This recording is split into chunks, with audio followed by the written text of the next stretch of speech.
Hello বন্ধু, good morning. তোমরা সবাই কেমন আছো? আশা করছি ভালো আছো। তো আমি সকালবেলা থেকেই ব্লগটাকে স্টার্ট করে দিয়েছি। যখন আমি উঠেছি তখন কেউ ওঠেনি। তো সকালবেলা উঠেই তো আমার ফার্স্ট কাজ হচ্ছে ঠাকুরের জন্য ফুল তুলে নিয়ে আসা। শাশুড়ি বা মা পুজো করবেন, তো ফুলটা তুলে নিয়ে এসে তাড়াতাড়ি দেরিও হয়ে গেছে। ফুলটা তুলে নিয়ে এসে ঠাকুরের কাছে ফুলটা রেখে রান্নাঘরে চলে এসেছি। আজকে ওরা সব খাওয়া দাওয়া করে বেরোবে, ব্যস্ততম দিন। তার মধ্যেও সমস্যা বাড়িতে।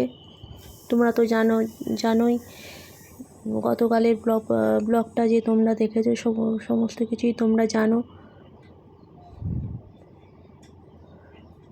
একটু সমস্যার মধ্যে দিয়ে চলতে হচ্ছে। মানে গ্যাসে বুকিং করেছিলাম, কিন্তু গ্যাস কিছুতেই দিচ্ছে না। ওদের একটা কোটা থাকে, সেই কোটাটা আমরা কমপ্লিট করে ফেলেছি, ওই জন্য দিচ্ছে না, কিন্তু বুকিং করা আছে, আজকালের মধ্যেই দিয়ে যাবে। ইন্ডাকশানে সমস্ত কিছু হচ্ছে, ওরা দুজন খেয়ে বেরোবে। আমি একটা যে ঠিক টাইমে করে দিতে পারবো কি না।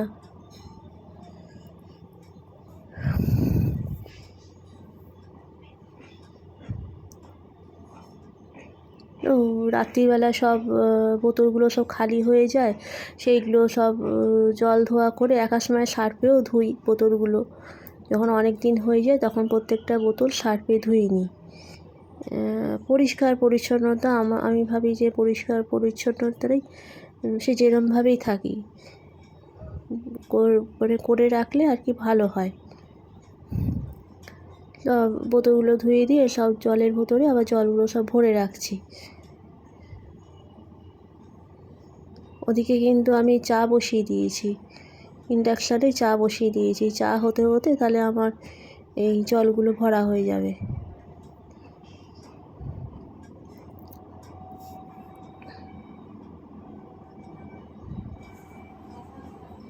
দেখতে পাচ্ছ, দেখো চা বসিয়েছি, ধোঁয়া উঠছে। আমার শ্বশুরমশাই মানে বাবাই, উনি চা চিনি দিয়ে খান না, ওই জন্য ওনার চাটা একটা কাপে করে তুলে রাখছি। আর বাকি যে আমরা যে চা খাই, একটু চিনি না হলে হয় না। সকালবেলা চা একটুখানি চিনি দিলে তাহলে ভালো লাগে। ওনার চাটা তুলে রাখলাম, আর আমাদের চা একটু চিনি মিশিয়ে দিলাম। জানি চিনি খাওয়া শরীরের পক্ষে খুবই ক্ষতিকারক। যতটা চিনি কম খাওয়া যায় ততটাই মানে শরীরের পক্ষে ভালো। কিন্তু কি জানো তো, চিনি দিয়ে চা খেয়ে খেয়ে এমন একটা অভ্যেস হয়ে গেছে, যেন চিনি দিয়ে চা না খেলে না যেন মনে হয় চাই খাইনি, ব্যাপারটা এরকম মনে হয়। ঠিক এনার্জি আসে না কাজে। ওই জন্য বেশি একদম মানে কড়া মিষ্টি দিই না, অল্প করে চিনি দিই। সেটাকেও ভাবছি আস্তে আস্তে ওটাকেও কমাতে হুট করে তো আর কমানো যায় না। ওটাকে কমাতে এবারে ওটাকে চিনিটাকে আস্তে আস্তে বন্ধ করে দেবো।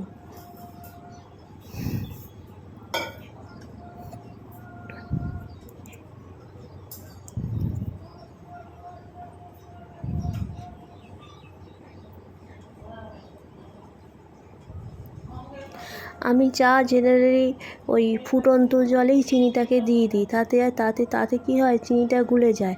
এবার তো ইন্ডাকশান আছে, ইন্ডাকশানে চা করেছি, বেশি টাইম নষ্ট করা যাবে না, ওই জন্য যা ফুটেছে রেখে দিয়েছি। বাবাই চাটা তুলে নিয়ে একটুখানি চিনি মিশিয়ে হাতা দিয়ে ভালো করে গুলে নিচ্ছি।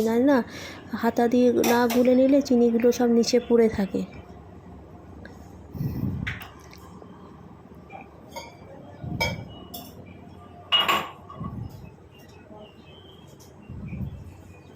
আসলে এত গরম পড়েছে। আমার হাজব্যান্ড বললো যে আজকে আমাকে পাউরুটি দিয়ে দাও, ফ্রেঞ্চ টোস্ট দিয়ে দাও। কালকে যে খাবারটা নিয়ে গেছিলাম সেটা একদম গরমে পচে গেছে, খেতে পারিনি। আমি তো ওকে ভাতই দিয়ে দিই টিফিনে, একটু ভাত, একটু আলু সেদ্ধ, ডিম সেদ্ধ ওকে দিয়ে দিই। কালকেও দিয়েছিলাম, গতকাল মঙ্গলবার ছিল, নিরামিষ দিয়েছিলাম, ভাত, আলু সেদ্ধ, ডাল সেদ্ধ। কিন্তু ও বললো যে ভাতটা পুরোটা পচে গেছে, আজকে আমাকে ভাত দিও না, অন্য কিছু দাও। তো পাউরুটি ওকে দিয়ে দিলাম, ফ্রেঞ্চ টোস্ট ডিম দিয়ে করে পাউরুটি দিয়ে দিলাম।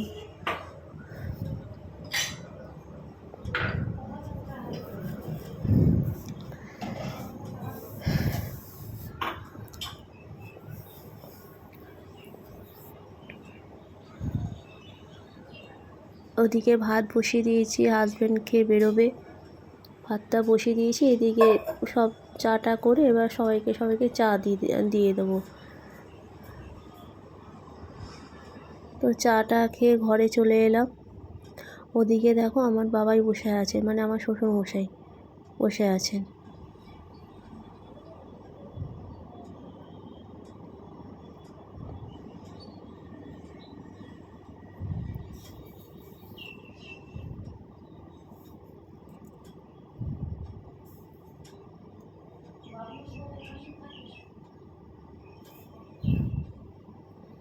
ওদিকে কিন্তু ইন্ডাকশানে আমি রান্না বসিয়ে দিয়ে এসেছি, হচ্ছে। মামও একটু দেখাশোনা করছেন, উনিও করছেন। উনি বললেন যে আমি ভাত আর ডিমের ঝোল খেয়ে যাবে, আমাকে বললেন যে আমি তাহলে ডিমের ঝোলটা করে দিচ্ছি, তারপরে জলখাবারটা পরে করবো, মানে ওই পাউরুটি, আজকে তো পাউরুটি আছে, জলখাবারটা পরে করবো। ঠিক আছে তাহলে তুমি করো, আমি তাহলে প্রত্যেকটা ঘরের বিছানাগুলো তুলে নিই।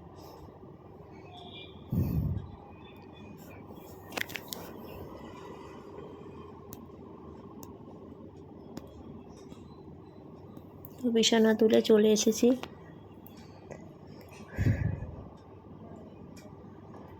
অলরেডি আমার শাশুড়ি মা আমার হাজব্যান্ডের টিফিনটাও করে দিয়েছেন উনি। আমার শাশুড়ি মা বলছে যাই আমি একটু পাউরুটি খেয়ে নিই। উনি একটা পাউরুটি খেতে চলে আসছেন।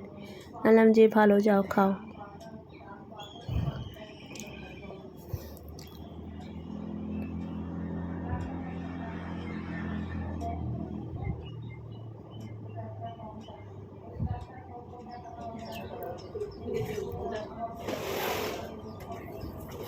তো আজকে সকালবেলা দেখছি এত গরম পড়েছে, আর রোদ্দুরটাও বাইরে খুব উঠেছে। বলছিল যে বৃষ্টি হবে, কোথায় বৃষ্টি হলে বরঞ্চ একটু বাঁচা যায়। এত গরম পড়েছে, আর গাছগুলো একদম মানে আমার তো জানলার ওদিকে সব গাছ আছে, তোমরা জানো, তোমাদেরকে দেখিয়েছি। গাছগুলো মানে একদম নেতিয়ে পড়েছে। আর বোতলে করে জল নিয়ে এসে দিলাম, দেখো পুরো গাছগুলো নেতিয়ে পড়েছে।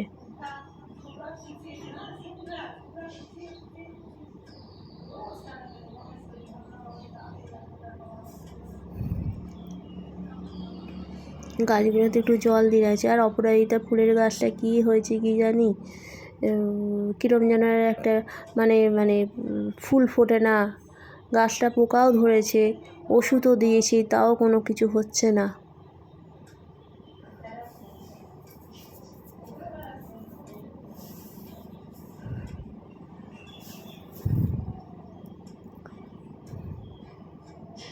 আমার বোতলে করে গাছে জল দিতেই সুবিধা হয়। তাহলে মানে একটা বোতলে একটা ফুটো করে নিয়েছি, মানে ছিপিটা একটা ফুটো করে নিয়েছি, ফুটো করে নিয়ে ওটা করে দিতেই আমার সুবিধা হয়। তো খানিকটা ঘরের কাজ করে গেছিলাম, আবার এসে খানিকটা করলাম যেটা বাকি ছিল।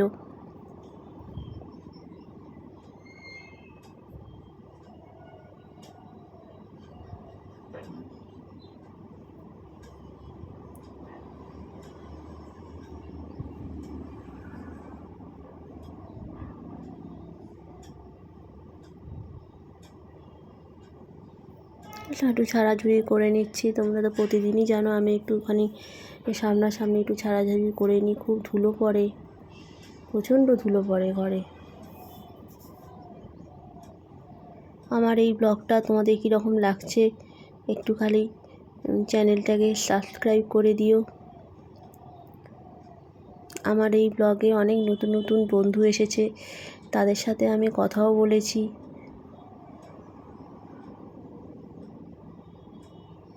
কথা বলেছি মানে কি, আমি ওই SMS করেছি।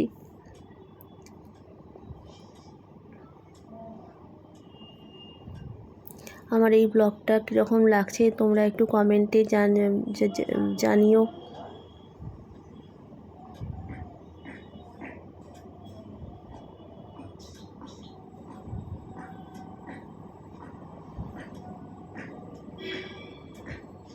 আমার হাজব্যান্ড খেয়ে বেরিয়ে গেছে, আর কোনো চিন্তা ভাবনা নেই, ওই জন্য একটু ঘরের বাকি কাজগুলো তাড়াতাড়ি করে সারছি।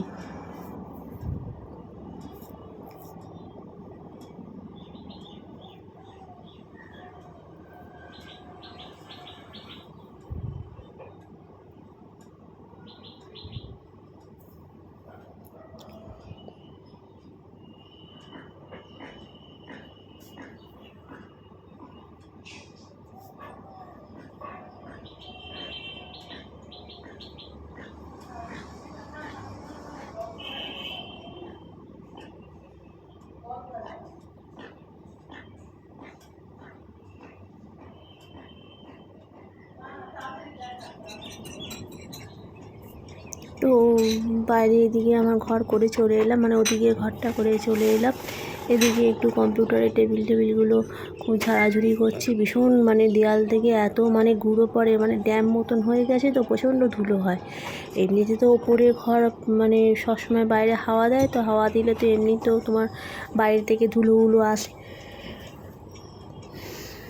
আর ঘরের দেয়ালের মধ্যে একটা কীরকম ড্যাম মতন হয়ে গেছে, ওটা থেকেও মানে মানে চুন ঝরে, ওই জন্য খুব মানে নোংরা হয়ে যায়। যাই হোক, একটু ঝাড়াঝুড়িগুলো করে নিচ্ছি তাড়াতাড়ি করে।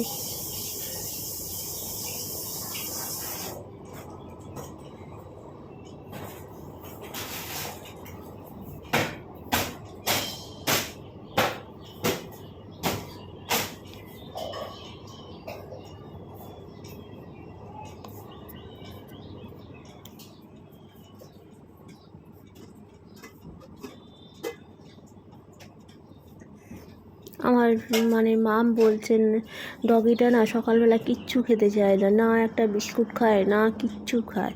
তো মাম বলছেন যে ওকে একটুখানি দুধ খেতে ভালোবাসে, কিন্তু সকালবেলা তুমি যদি দুধও দাও কিছু খাবে না। তাই দুধটাকে একটুখানি গরম করে দিচ্ছি।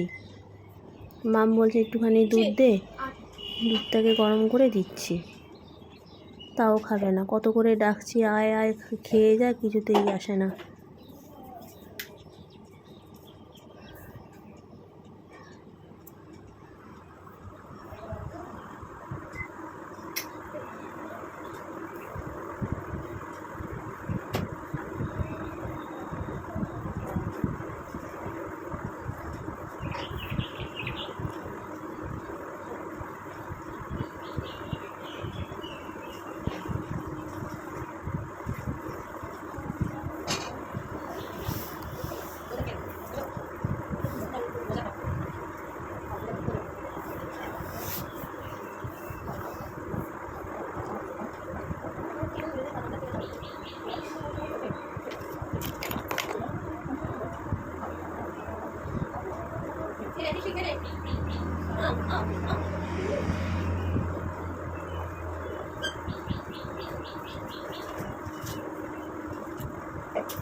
আমার এই ব্লগটা তোমাদের কীরকম লাগছে একটুখানি চ্যানেলটাকে সাবস্ক্রাইব করে দিও, পাশে থেকো। আমার অনেক নতুন নতুন সব বন্ধুরা এসছে, সত্যি কথা আমার খুব ভালো লেগেছে। যখনই আমি খুলে দেখি কোনো নতুন বন্ধু আমাকে জানিয়েছে যে তোমার এই পরিবারে এলাম, তোমার বন্ধু হলাম, সত্যি কথা আমি সঙ্গে সঙ্গে তাকে রিপ্লাই দেওয়ার চেষ্টা করি, সঙ্গে সঙ্গে তাকে আমি রিপ্লাই দেওয়ার চেষ্টা করি। আমি যেমন ওই বন্ধুর এবে আমি যেমন খুশি হই, সেমনি আমি যদি তাকে যদি পাঠাই সেও তো খুশি হয়। একে অপরকে মানে সাপোর্ট না করলে আমরা মেয়েরা এগিয়ে যাব কী করে? একে অপরকে তো সাপোর্ট করতে হবে। কেউ মানুষ কখনো একা চলতে পারে না। যাই হোক, আমার এই ব্লগটা এই পর্যন্তই। নেক্সট ব্লগে আবার দেখা হবে।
একটুখানি মুছে নিলাম।